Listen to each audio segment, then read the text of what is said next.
यह है भारतीय उपमहाद्वीप का प्राकृतिक स्वरूप 2.1। इससे पहले हमने क्या देखा था,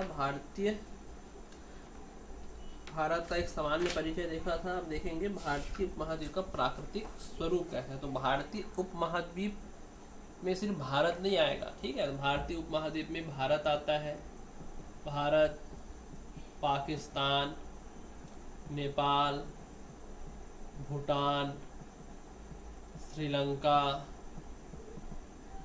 और बांग्लादेश, ये सारी चीज़ें भी किस में है, भारतीय उपमहाद्वीप में सम्मिलित है।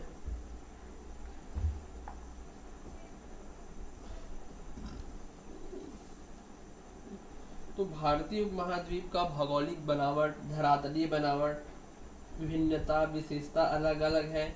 इसके अतिरिक्त विभिन्न प्रकार के पर्यावरणीय परिदृश्य भी भारत में देखने को मिलते हैं। क्यों? क्योंकि भारत की जलवायु अलग टाइप की जलवायु है। 3 प्रकार के मौसम होते हैं, वर्षा होता है, ग्रीष्म होता है, शरद ऋतु होता है और शीत ऋतु। 4 प्रकार की ऋतु में भी होती है भारत में।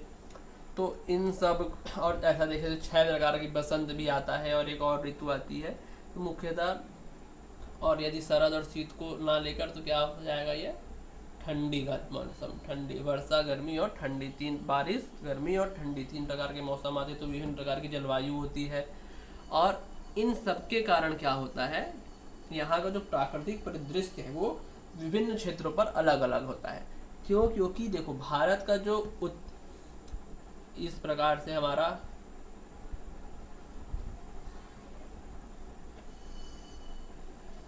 भारत कुछ ऐसा दिखता है।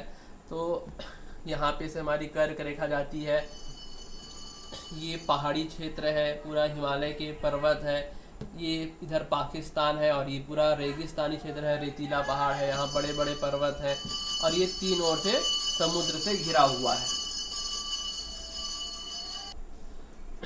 हुआ है तो इसमें सबसे ऊपर क्या देखते हैं हम लोग, पर्वत श्रेणी है हमारे भारत में।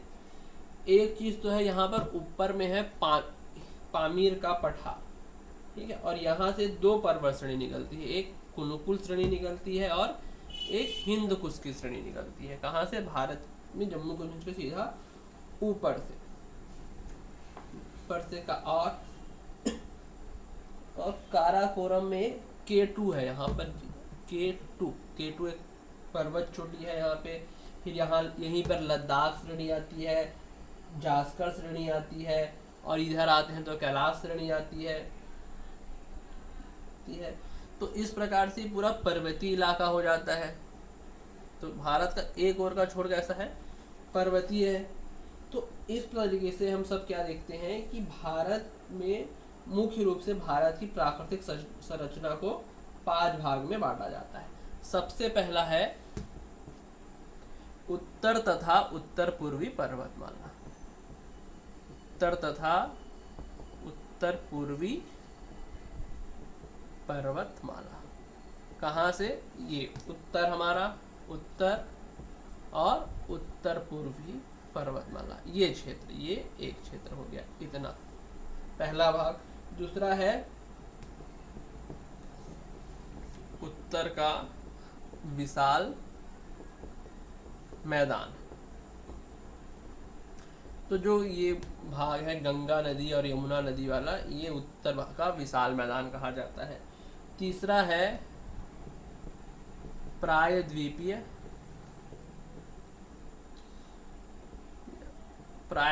पठार। ये वाला जो क्षेत्र है ये हमारा पूरा ये प्रायद्वीपीय पठार है। चौथा है समुद्र तटीय मैदान और द्वीप समूह। समुद्र तटीय मैदान है और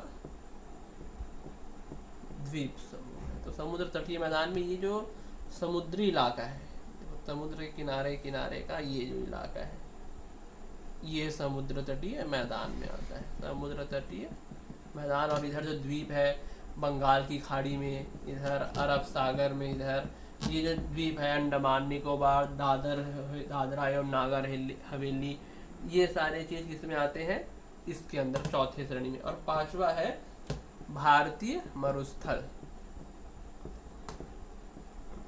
भारतीय मरुस्थल जो कि राजस्थान क्षेत्र में है, ये इस तरह से। तो देखो ये पहला नंबर, ये पूरा पहला, ये दूसरा, ये तीसरा, ये चौथा, ये तीसरा, ये चौथा और ये पांचवा, इस तरीके से पहला 5 भागों में क्या किया गया है, भारत की प्राकृतिक स्वरूप को बांटा गया है, क्या है, अलग अलग तरीके से।